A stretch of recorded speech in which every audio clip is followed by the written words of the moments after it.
Hello students, how are you all? I hope all of you are doing great. So welcome all of you at AriserTalent, and today we are going to start our NCERT questions that is related to our chapter, that is metals and non-metals. So in the last chapter, in our last section, we have discussed the theoretical part that is regarding that is related to this chapter. But now today we are going to deal with exercise questions from NCERT, which is very important from your exam point of view. So let's begin with the first question here. So the first question is, which of the following pair will give the displacement reaction? So firstly, what is displacement reaction?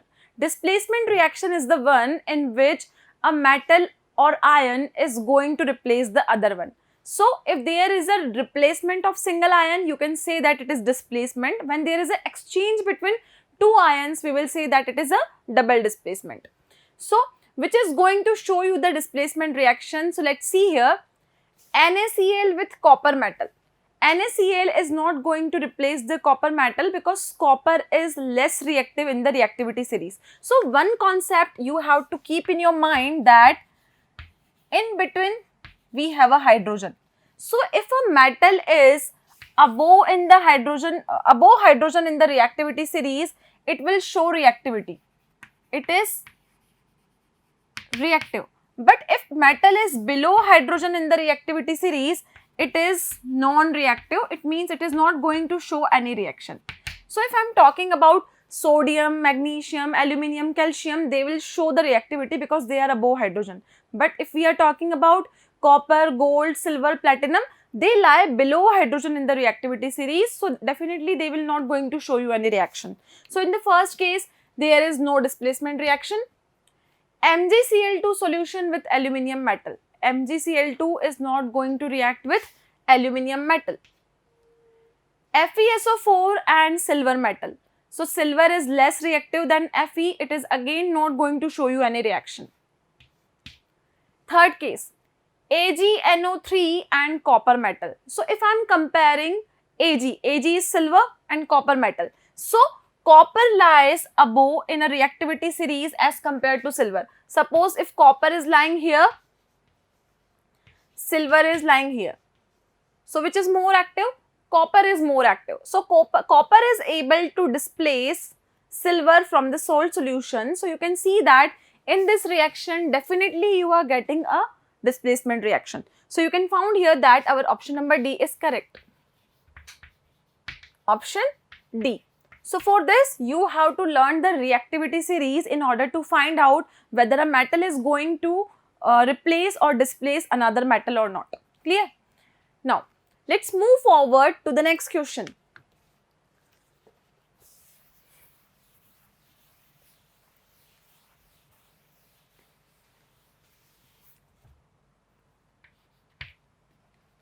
Which of the following method is suitable for preventing an iron frying from rusting? So what you will do if you want to prevent the iron frying pan from rusting? So for preventing rusting, you can either apply grease, applying paint, applying coating of zinc, or all of the above. So mostly we will galvanize the metal by applying the coating of zinc here. So actually you will apply the zinc metal over it, or so for preventing the iron pan from rusting. So we can find here that option number C is correct. Clear? Next part. An element reacts with oxygen to give a compound with a high melting point and is also soluble in water. The element is likely to be. So what is the question saying? The question is saying the element is going to react with oxygen. It means it is reacting with oxygen and give you a compound which is having a high melting point, and the substance is also soluble in water. So let's see here. First one is calcium. Calcium can react with oxygen and it is going to form the calcium oxide. And calcium, when dissolved in water, it is going to be soluble in water. So it may be calcium. Carbon. Carbon, when react with oxygen, is going to form the carbon dioxide, which do not have a high melting point. So carbon cannot be an answer here. Silicon. Silicon is going to react with oxygen, but silicon is not soluble in water. So again, this can't be an option here. Next is iron. Iron is going to react with O2, but iron is not soluble in water, so this can't be an option. So the suitable option you can find here is only calcium. So whenever a calcium is going to react with oxygen, it will form a compound, calcium oxide, which is having a high melting point. And calcium is definitely going to be soluble in water to give you a calcium hydroxide. Clear? So I can find here that my option number A is correct. So this is our question number 3rd. Let's move forward to the question number 4th.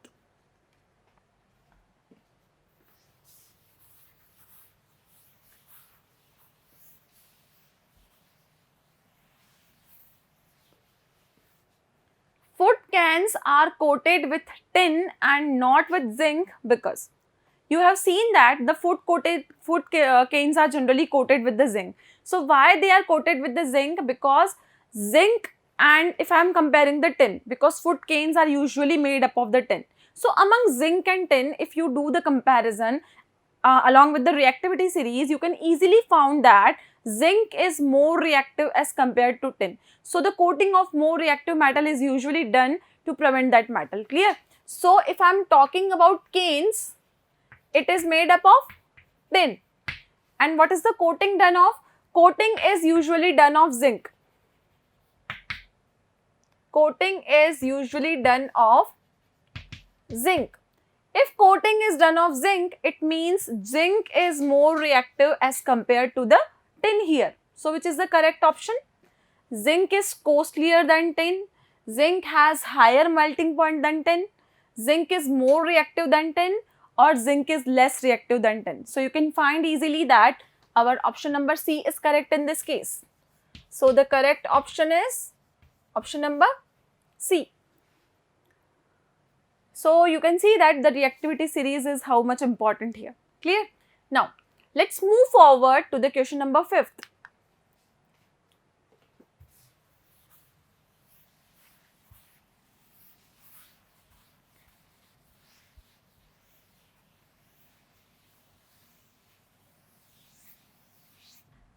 You are given a hammer, battery, bulb, wire and switch. What are the things you are provided with? I am writing here. You are given a hammer, battery, bulb and wire and switch. These are the things you are given with. Clear? Now what you have to do with these things? How would you distinguish between these samples of metal and non-metal? So how would you distinguish metal and non-metal just by using these things? So what you will do? Firstly, you will take a hammer. If you beat that sheet with the hammer, if it is converting into the sheet, it means it is malleable. It means this is a metal. If you are hammering that sheet, you can find that it is broken into the pieces. So if it is broken into the pieces, you can identify that it is a non-metal. So just by hammering, you can identify whether a compound or substance is metal or non-metal. Now what you will do? First one is, by using hammer, you will do the hammering. Clear? You will do the hammering. If this element or the sample given to you is converted into the thin sheets, it means if a sample is converted into the thin sheets, it means it is malleable. And if the thing is malleable, you can see that it is a metal. Clear? But if the sample given to you is broken into the pieces, sample given to you is broken into pieces, you can see that it will be non-malleable. So if the sample is non-malleable, you can say that it is a non-metal. Clear? So this is how you can distinguish between metal and non-metal just by using the hammer. So this is a test for identifying metal and non-metal. Clear? Now What are the other things you will do to identify whether a given sample is metal or non-metal? So you have to use the rest of the things. So now you will use the battery, bulb, wire and switch. Clear? So if all these components are connected in the circuit along with the metal, if you are going to pass the current, if current is going to pass through the circuit, then it is a metal. If current is not going to pass in the circuit, you will see that it is a non-metal. So what you will do in the second case? In your second case, you will connect battery, bulb, wire and switch. If you are connecting all these components, you are making a circuit.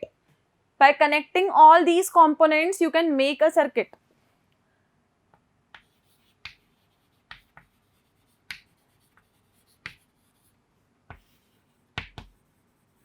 Okay, if you are connecting all these components and if you are going to pass a current through this, if current is passed through it, then it will be a metal.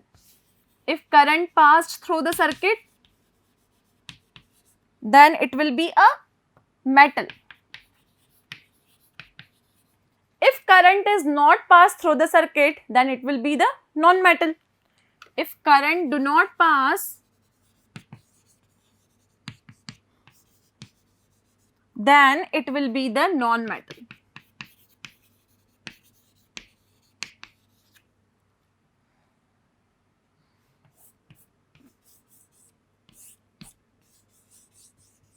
Clear? So this is how you can easily distinguish between the metal and non-metal. So by using these components, this is metal and non-metal can be distinguished. So we have done our first part. Now let's move to the second part. Assess the usefulness of these tests and distinguish between metal and non-metal. So this is the activity you have to perform by using these samples. So we have done our first and second part both. So in the first part, you have to assemble the components and in second part, you have to perform this activity. Clear? So first test you can done is about the malleability test and second thing you can connect the circuit. So this is the whole solution of this question. You can copy it from here.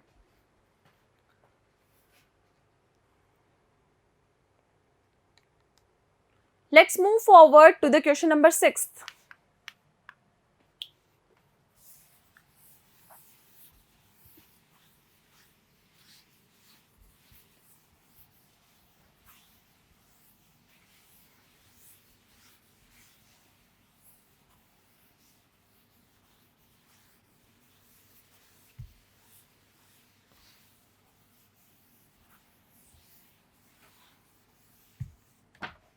What are amphoteric oxides? Give two example of amphoteric oxide. So you have acidic oxides, you have basic oxides, you have metallic, non-metallic oxides. So what are amphoteric oxides? This thing we have discussed in our chapter, but from our NCERT point of view, we are discussing it again.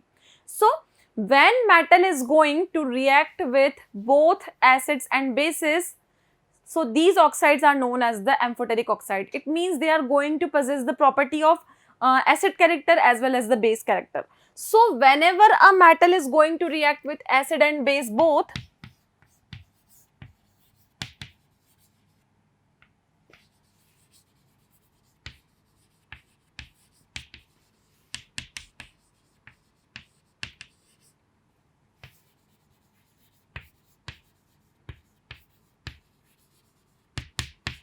they are called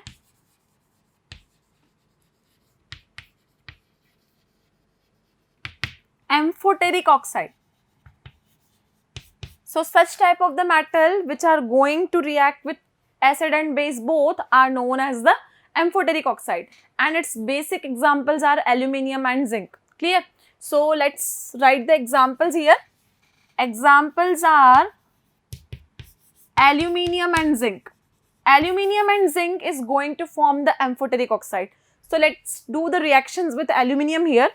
So firstly, whenever aluminium is going to react with HCl, and secondly I am considering aluminium is going to react with base. So you can see that HCl is an acid, this is acid and this is base. This is acid and this is base. This is hydrochloric acid and base is sodium hydroxide. Now what will be the reaction going to take place here?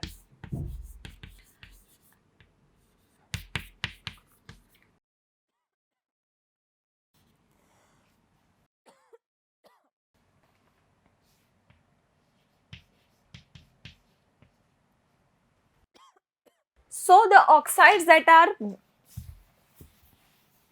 react with acid and base both are known as the amphoteric oxide, and in this category you have the oxides of aluminium and zinc. So you can write examples are oxides of aluminium and zinc. For aluminium you have a oxide Al2O3 and for zinc you have a oxide zinc oxide, that is ZnO. Clear? So these are the examples here. Now you can see that how they are going to react with both these oxides. So firstly we are taking the reactions for aluminium oxide. When Al2O3 is going to react with acid and Al2O3 is going to react with base.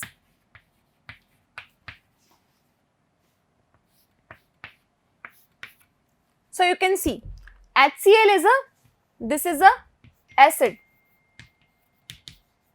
and this is what? This is a base.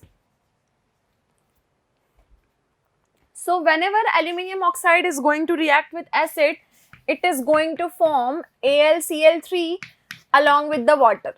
Clear? Whenever aluminium oxide is going to react with the base, it is going to form sodium aluminate.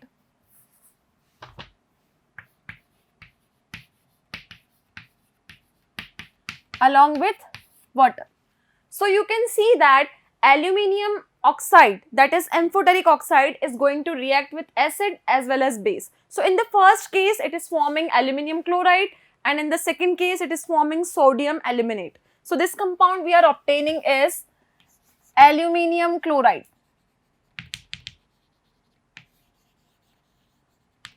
And in this case what we are obtaining? We are obtaining sodium aluminate. So the oxides which are going to react with both acid and base are known as amphoteric oxide, and the examples are aluminium oxide and zinc oxide. Clear? So this is amphoteric oxide. Let's move forward to the question number 7.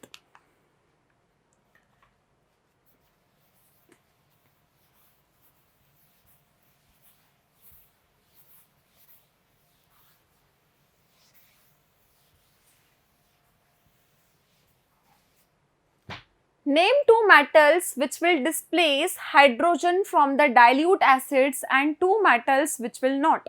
So the metals which lie above hydrogen in the reactivity series are more active metal and the metals which lie below hydrogen are non-reactive. So if I am talking about sodium and sodium, magnesium and calcium, they will replace the hydrogen from the salt solution from acids, and if I am talking about the copper, gold, silver, they will not going to show you any reaction with acids. Clear? So the first case is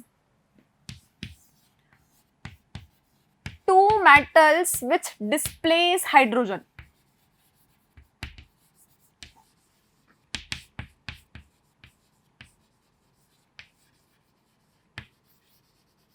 So the metal which lie above in the reactivity series are reactive metals. So the metals which displace hydrogen are the metals that lie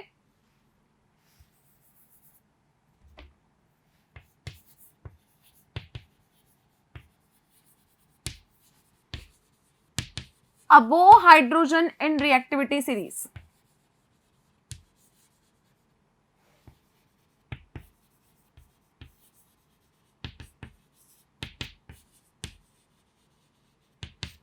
And these metals are basically Na, that is sodium, and second you can take calcium and magnesium. So I am taking here magnesium. Clear? So these are the metals which will going to displace hydrogen. Now the second question that is asked in this question is two metals which will not displace.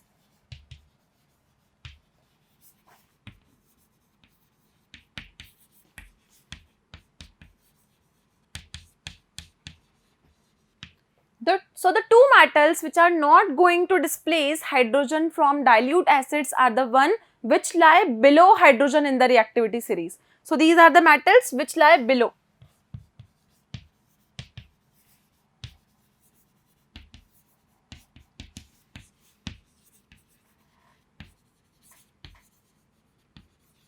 So the metals which lie below in the reactivity series are the metals, that is Cu, that is copper, and you can take gold here. Gold is aurum, that is Au. So this is the metals which is not going to displace hydrogen. Clear? So the answer here is sodium and magnesium for the first part, and for the second part you have gold and copper. So again I am repeating, you have to learn the reactivity series for answering such type of the questions.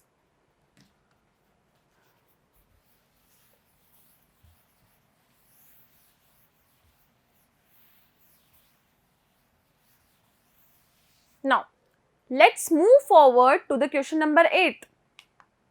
The question number 8 is, in the electrolytic refining of metal,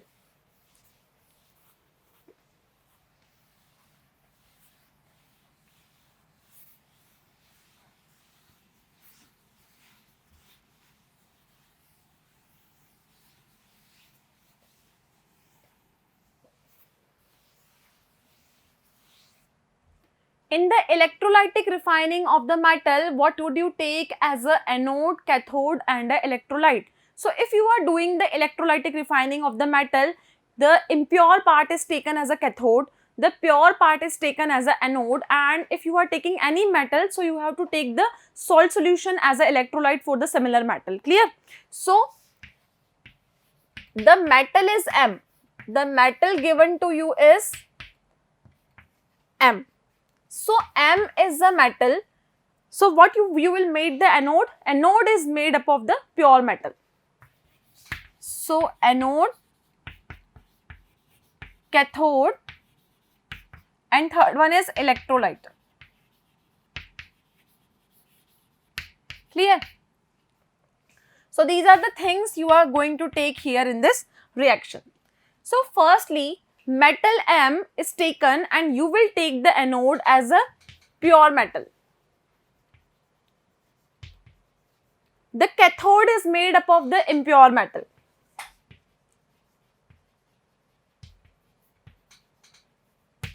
And electrolyte. Electrolyte is basically taken as a salt solution of that fixed metal. So salt solution of metal M.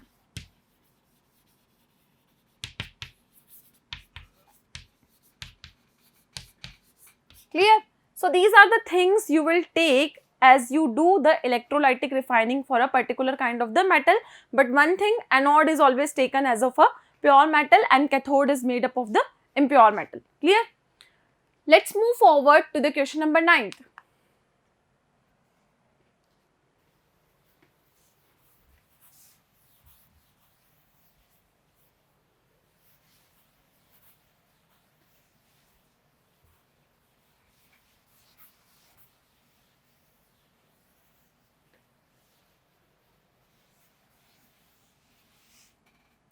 The question number 9 you have is actually the activity type question. So read the question very carefully because each line in the question is provided with some of the clue.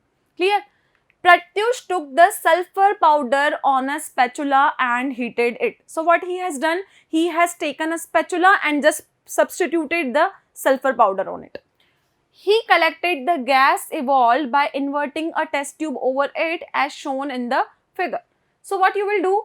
Pratyush is taking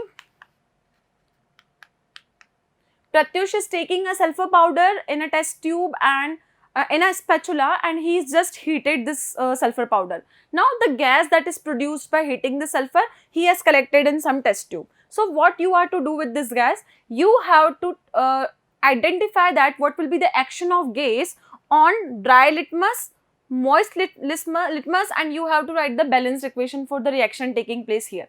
So firstly, what you will do? Firstly, you can see that whenever a sulfur is going to react with air, air means oxygen, it is going to form sulfur dioxide.